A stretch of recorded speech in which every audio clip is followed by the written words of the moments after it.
মত, দ্বিমত, একমত, রাজনীতি, অরাজনীতি, কূটনীতি কিংবা সমাজসেবা সবকিছুর মুখ্য উদ্দেশ্য মানবসেবা হলেও বাস্তবে কোথাও তা সঠিকভাবে পরিপালিত হচ্ছে না, বরং বাংলাদেশের চিত্রটি আরও করুণ। তাহলে সাধারণ মানুষের করণীয় কি?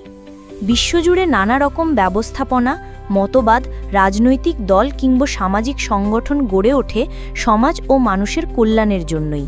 এটাই ছিল মূল উদ্দেশ্য। কিন্তু সময়ের সাথে সাথে সেই মহান উদ্দেশ্য হারিয়ে গেছে স্বার্থ, ক্ষমতা ও দুর্নীতির দাপটে। বাংলাদেশের প্রেক্ষাপটে এটি আরও ভয়াবহ রূপ নিয়েছে।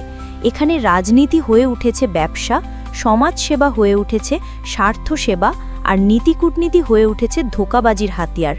ফলে জনগণের জন্য সেবা শব্দটি এখন শুধুই কাগজে কলমে। সাধারণ মানুষের করণীয় কি? ১. সচেতনতা বৃদ্ধি, সত্য মিথ্যা চিনে নেওয়ার ক্ষমতা অর্জন করতে হবে। ২. নিজের ন্যায়ের পথে থাকা, অন্যায় দেখেও চুপ থাকা, অন্যায়ের সঙ্গী হওয়া, এই মানসিকতা বদলাতে হবে। ৩. সংঘবদ্ধ হওয়া, এককভাবে পরিবর্তন সম্ভব নয়, কিন্তু একসাথে রুখে দাঁড়ালে পরিবর্তনের পথ তৈরি হয়। ৪. নৈতিকতা ও মানবতা চর্চা, সমাজসেবা যদি রাষ্ট্র না দেয় তবে অন্তত ব্যক্তি ও পারিবারিক পর্যায়ে মানবতা চর্চা করতে হবে।